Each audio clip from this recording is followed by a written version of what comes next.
بسم اللہ الرحمن الرحیم. ہارون رشید عرض کر رہا ہوں. السلام علیکم ورحمۃ اللہ وبرکاتہ.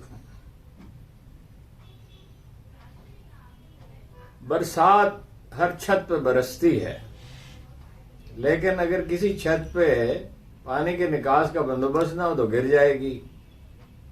اس وقت یہی صورتحال ہے. بارش برس رہی ہے، نکاس کا بندوبست نہیں ہے. ہر روز ایک خرابی کی خبر آتی ہے. 6 دن پہلے 2 واقعات ہوئے. ایک نواز شریف ڈپریشن کا شکار ہو گئے اور انہوں نے تنہائی اختیار کرنے کا فیصلہ کیا. یہ تو ہم لاہور کے سب اخبار نویس کہہ رہے ہیں. 6 دن ہوئے ہوں گے، 5 دن ہوئے ہوں گے، اور وزارت عظمیٰ سے دستبردار ہو گئے. اور 6 دن پہلے ایک واقعہ جو ہے وہ بشرا بی بی کی والدہ محترمہ نے بتایا ہے کہ انہیں کھانے میں کوئی ایسی چیز دی گئی جس سے ان کا معدہ جل گیا. انہوں نے لفظ یہی استعمال کیا، جل گیا. اور 6 دن سے انہوں نے کچھ کھایا نہیں ہے. اور ظاہر ہے وہ بھی مطلب ایسا لگتا ہے کہ ذہنی الجھاؤ کا شکار ہیں. ورنہ یہ کہ ایسی حالت میں ڈاکٹر کو طلب کرنا چاہیے، اور اگر اجازت نہیں دی گئی تو عجیب بات ہے. روز کوئی بری خبر آتی ہے پاکستان کے بارے میں، اور یعنی بحران جو ہے، بری سے مراد یہ نہیں ہے خدا نخواستہ کوئی برف گر رہی ہے، یعنی سب پیشین گوئیاں اور سب تجزیے یہ بتا رہے ہیں کہ خرابی بڑھ رہی ہے، اور خرابی کرنے والوں کو اس کا احساس نہیں ہے کہ نتیجہ کیا ہوگا. دنیا بھر کا میڈیا چیخ چیخ کر کہہ رہا ہے کہ پاکستان کے الیکشن میں جعل سازی ہوئی ہے، اور دنیا بھر کے ممالک، پہلے بھی میں نے عرض کیا تھا، امریکہ، برطانیہ، جرمنی، فرانس، سب کہہ رہے ہیں.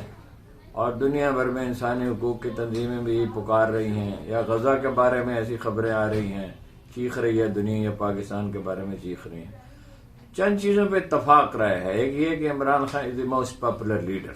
اس سے میرے ذہن میں یہ بات بھی آئی کہ کسی انٹرنیشنل تنظیم اس سے اپنا سروے کرنے والے معتبر ادارے سے پاکستان میں اگر سروے کرایا جائے تو میرا خیال ہے کوئی 70-80% لوگ کہیں گے کہ عمران خان ہے موسٹ پاپولر، اور کو 5-7%، 10% نواز شریف، کوئی باقیوں کا بھی یہی حال ہوگا.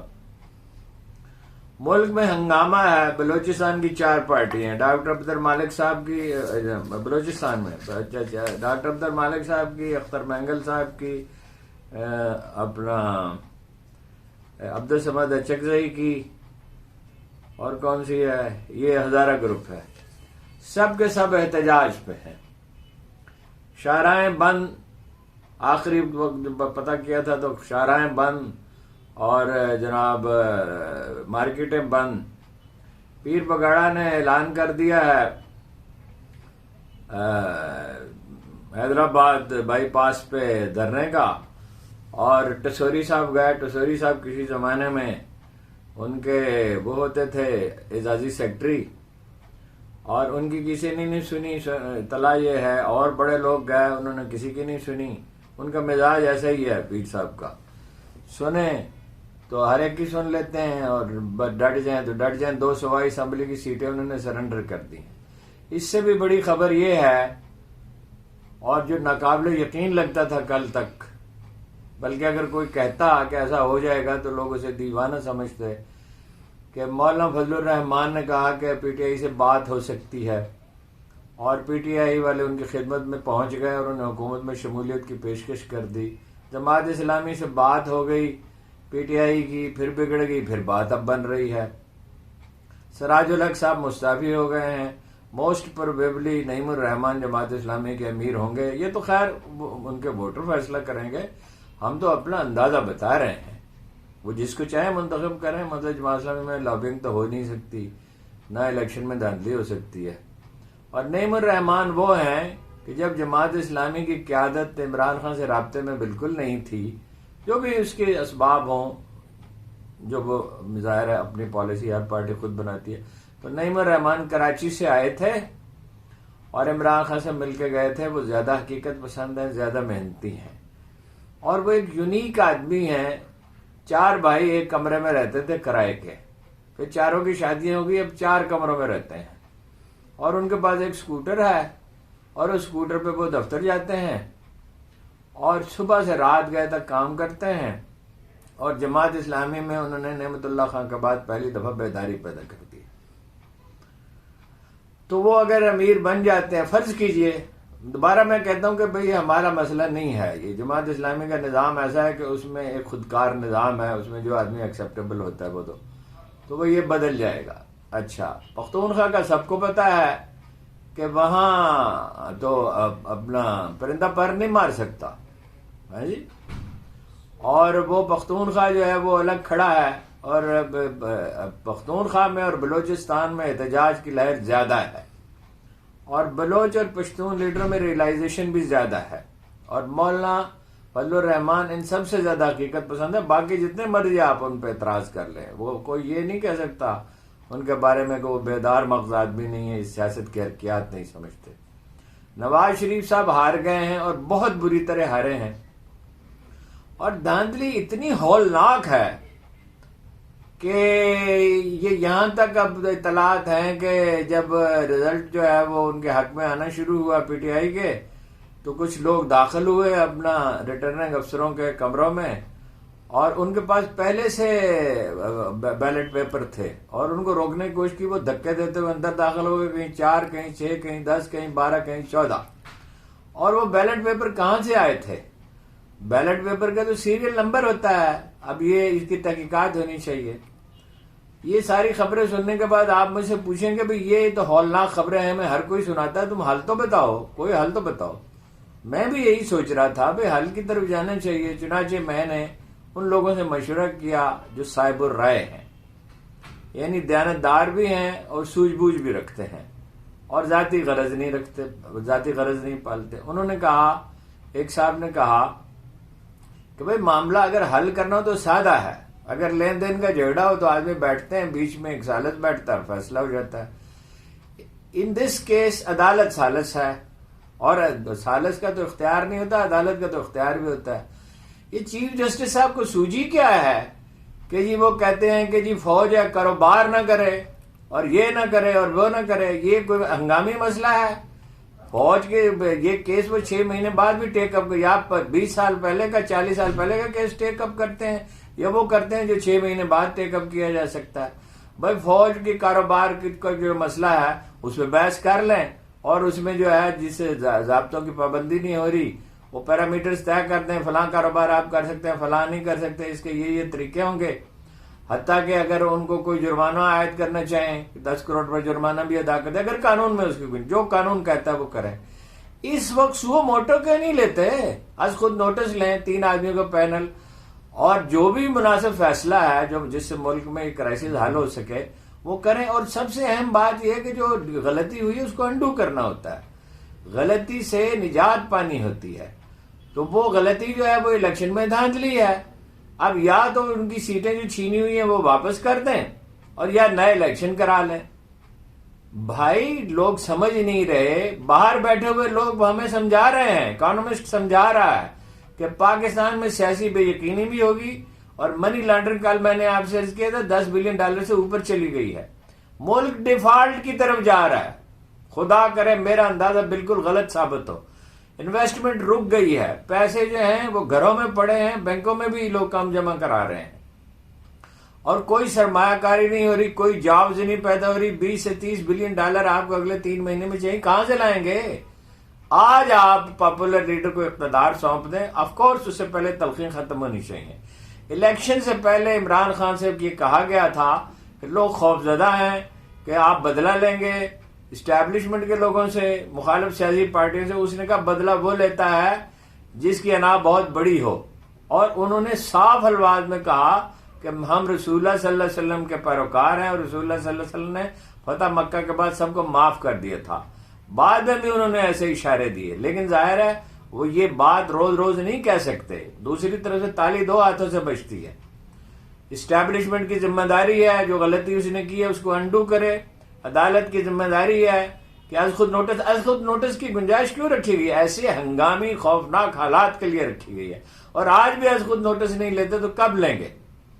اور اگر یہی صورتحال رہتی ہے تو نواز شریف شہباز شریف کشکول پکڑ کر جائیں گے تو اس میں کوئی کچھ ڈالے گا نہیں. مریم نواز حکومت نہیں چلا سکتی، سوال ہی پیدا نہیں ہوتا۔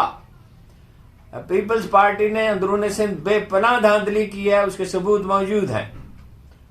اور بلوچستان میں لوگوں نے رزلٹ کو، یعنی جو ہارے ہوئے امیدوار ہیں وہ کہہ رہے ہیں کہ جی فلاں جیتا ہے، حالانکہ بھی ہارے ہوئے امیدواروں نے بھی یہ کہا تھا۔ کئی لوگ ایسے بھی ہیں، ان کو پیشکش کی گئی ہے کہ ہم آپ کو کامیاب قرار دے دیتے ہیں، انہوں نے کہا کہ ہم یہ جھک مارنے کے لیے تیار نہیں ہیں۔ پی ٹی آئی کے جیتے ہوئے لوگوں کو علل اعلان ان کی خریداری کی جا رہی ہے، اور معاشرے کا بچا کھچا جو سوشل فیبرک اخلاقیات ہے اس کو تباہ کیا جا رہا ہے۔ یہ بربادی کا راستہ ہے، تباہی کا۔ جیسے سیلاب ہو اور بند باندھنے کی بجائے آپ اور جناب اس میں اضافہ کسی طرح کریں اور اس کو راستہ دیں کہ وہ شہر کی طرف بجائے اس کا ڈیزرٹ کی طرف رخ کرنے کے اس کا شہر کی طرف رخ پھیر دیں۔ اس وقت عدالت کو انیشیٹو لینا چاہیے، سیاسی جماعتوں کو باہم بات کرنی چاہیے۔ پی ٹی آئی پیر پگاڑا سے بھی بات کرے، جیسے جماعت اسلامی سے کیا ہے، مولانا فضل الرحمان سے کیا، ان کے دھرنے میں شریک ہو۔ جماعت اسلامی سمیت بلوچستان کی پارٹیوں سے بھی بات کرے۔ سب لوگ جو ہیں جو ملک کو بچانے کے خواہش مند ہیں، اور جو لوگ اس وقت ملک کو بچانے کی کوشش کریں گے وہی عوامی تائید پائیں گے، اور جو لوگ مسائل پیدا کریں گے انہیں قوم مسترد کر دے گی۔ اور ممکن ہے کہ اتنا اشتعال ہو کہ یہ جو ہفتے کو پتہ چلے گا، اور اگر ہفتے کو پی ٹی آئی کا احتجاج مثالی نہ ہوا تو چند دن کے بعد ہو جائے گا، اس لیے کہ لوگ جو ہیں ان کی اکثریت اس کے ساتھ ہے۔ اگر جب میں پھر کہتا ہوں کہ یہ مسئلہ ایک پارٹی نہیں اب حل کر سکتی، اس کے لیے سب کو اور کچھ لوگوں کو روئے کار آنا چاہیے، پارٹیوں کے درمیان رابطے کرانے چاہیے، جن کی کوئی غرض نہ ہو، جنہوں نے کوئی عہدہ نہ لینا ہو، جنہیں کوئی وزارت نہ چاہیے ہو۔ بہت اچھا کیا پی ٹی آئی نے کہ مولانا فضل الرحمان کو حکومت میں شمولیت کی دعوت دے دی۔ ایسے وقت میں یہی کیا جاتا ہے، اور بے شک ان کا کوئی ایم پی ہو یا نہ ہو، وہاں ان کے حامی تو موجود ہیں نا بھائی، 10-15% ان کے ووٹ ہیں، ان کو شامل کریں، جماعت اسلامی کو شامل کریں، مجلس وحدت المسلمین کو شامل کریں۔ یہاں ایک اور بات میں کہنا چاہتا ہوں، خدا ان لوگوں پہ رحم کرے، میں سخت لفظ نہیں استعمال کرنا چاہتا، جس کو شیعہ سنی مسئلہ بنا رہے ہیں۔ کوئی شیعہ سنی یہاں نہیں ہے، یہاں سب پاکستانی ہیں۔ پاکستان بنانے میں شیعہ اتنے ہی بلکہ وہ باقیوں سے زیادہ متحرک تھے، اور بریلوی بھی متحرک تھے، اور اہل حدیث بھی مل گئے تھے، اور دیوبند کا بھی ایک حصہ مل گیا تھا۔ تو یہ فتنہ پروری کا وقت نہیں ہے۔ امریکہ جو ہے وہ تو مسالت کی طرف مائل ہو گیا کہ بھئی الیکشن کی تحقیقات کی جائے، یعنی جو ہمارا خیر خواہ نہیں ہو سکتا۔ چینی الیکشن سے پہلے کہہ چکے ہیں، تو وہ ہوش کے ناخن لیں۔ اور چیف جسٹس صاحب سے بہت مؤدبانہ التماس ہے، میں ان لوگوں میں شامل نہیں ہوں جو ان کی مذمت کرتے رہے یا ان کو برا بھلا کہتے رہے۔ میں نے ہمیشہ کہا عدالتوں کا احترام ملحوظ رکھا جائے۔ چیف جسٹس صاحب آج خود نوٹس لیجئے، اس کے سوا کوئی چارہ نہیں ہے، اور ان کو بٹھائیے، بلکہ ان کو بند کر دیں کمرے میں اگر قانون اجازت دیتا ہے، کہ جب تک کوئی فارمولہ مصالحت کا نہیں بنے گا۔ اور اسٹیبلشمنٹ کی ذمہ داری ہے کہ مصالحت کی فضا پیدا کرنے میں مدد کرے۔ جن لوگوں نے مسائل پیدا کیے ہیں، جیسے میں نے شروع میں مثال دی کہ 2 آدمیوں کا، 2 گروپوں کا یا ایک سے زیادہ گروپوں کا لین دین کا جھگڑا، تو حساب کتاب کیا جائے، جس کے ذمہ جو نکلتا ہے وہ کرے۔ منڈیلا کی مثال بڑی دیتے ہیں، نیلسن منڈیلا کی، اور فتح مکہ کی بھی دیتے ہیں، وہ تو خیر ہمیں بہت دور لگتا ہے نا، اور ہمیں لگتا ہے تو ایکسپشنل صورتحال تھی۔ مصالحت کے سوا کوئی چارہ نہیں، حقائق کو تسلیم کرنے کے سوا کوئی چارہ نہیں، جلد از جلد حل ڈھونڈنا ہوگا۔ میں آپ کو بار دیگر کہہ رہا ہوں، خوب غور و خوض کے بعد کہہ رہا ہوں، سوچ سمجھ کے، ورنہ ہم ڈیفالٹ کی طرف جائیں گے، چیزوں کی قیمتیں کئی گنا بڑھ جائیں گی، زندگی بہت اجیرن ہو جائے گی، اور ملک انارکی کی سرحد پہ کھڑا ہے۔ وہ اس میں 20 لاکھ میں بھائی اضافہ کرنا پڑ رہا ہے۔ ابھی مجھے اطلاع ملی، ممکن ہے دوسروں کے پاس پہلے سے ہو، مولانا فضل الرحمان نے عمران خان کے موقف کی تائید کر دی ہے۔ انہوں نے کہا ہے کہ تحریک عدم اعتماد جو ہوئی تھی عمران خان کے خلاف، وہ سازش جو ہے وہ جنرل باجوہ نے تیار کی تھی، جنرل فیاض حمید بھی اس میں شریک تھے، ان کے کہنے پہ عدم اعتماد کیا گیا تھا۔ اس کا مطلب یہ ہے کہ مولانا فضل الرحمان نے فیصلہ کر لیا ہے کہ یہ جو کچھ ہوا ہے، دھاندلی ہوئی ہے، جس سے وہ بھی متاثر ہوئے اس لحاظ سے کہ بھئی سب کچھ اس کی گود میں ڈال دیا گیا، نون لیگ کی اور پیپلز پارٹی کی، تو یا ظاہر ہے کہ انہیں اندھیرے میں رکھا گیا اور ایک طرح کی سازش کی گئی، تو انہوں نے اس کو بے نقاب کرنے کا فیصلہ کیا ہے۔ اب یا تو یہ اس کی باتیں ان کی بات مانی جائے گی، ورنہ یہ ہے کہ یہ احتجاج میں پہلے ہی بہت سے اور لوگ شریک ہیں، اور وہ اگر شد و مت سے شریک ہو گئے تو اسٹریٹ پاور تو ان کے پاس بہت ہے۔ تو اسٹیبلشمنٹ کے لیے بھی موقع ہے کہ ٹھنڈے دل سے غور کرے معاملات پر، اور کوئی اعتدال کے ساتھ اور انصاف کے ساتھ کوئی راستہ تلاش کرے، اور سپریم کورٹ کو بھی اس پہ غور کرنا چاہیے، باقی پارٹیوں کو بھی اس پہ غور کرنا چاہیے۔ آپ کا بہت بہت شکریہ۔